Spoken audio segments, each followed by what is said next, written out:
Hi guys, ayan, ito na po talaga yung time na magpapaalam tayo kay Berna.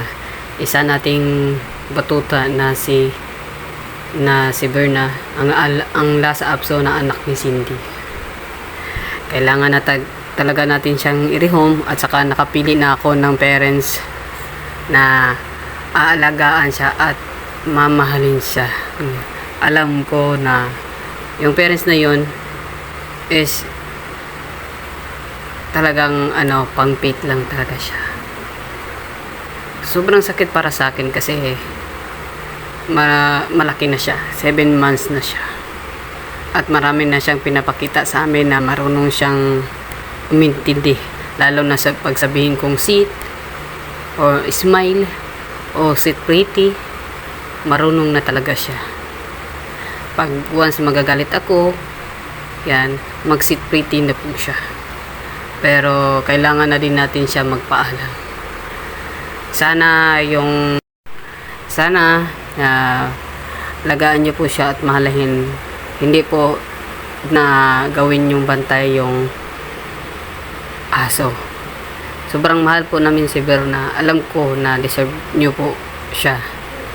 Halos yung price niya is halos ipamigay ko na yan, na price na yan.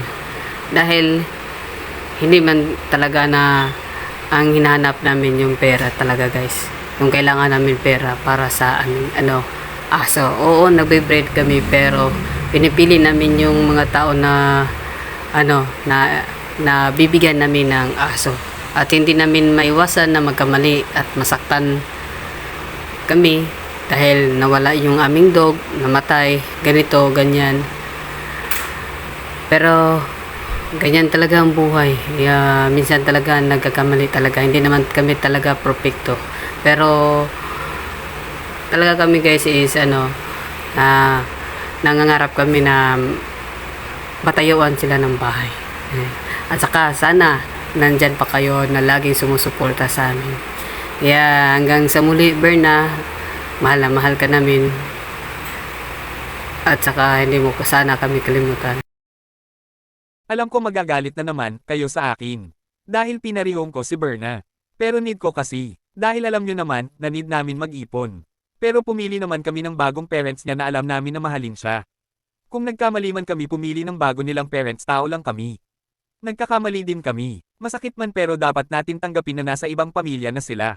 Ano ang history niya, boss? Ha? Anong history niya? Wala, Parang wala. 8 months pa lang. Anong 7 months 7 months po. pa. Ngayon. Ano na lang po yung kulang niya, boss? Vaccine lang talaga. Tapos siya mabuhay. Pero ako din yun man i-update ko. Wala naman magsabi ko, dahil lang talaga yung vaccine. Kasi okay na yung reward niya. Kasi ako lang talaga. Kaya nga, pagka Pinagalang namin to. Tapos, okay na.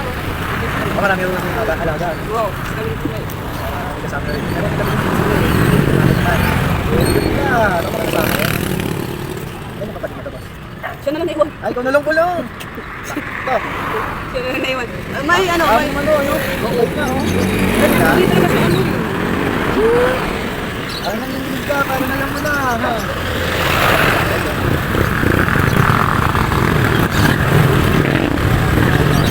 Sabi mo muna siya. Parang kung hindi yung pre-vaccine. Oo. Kasi, hindi ka na sa akin. Tayo.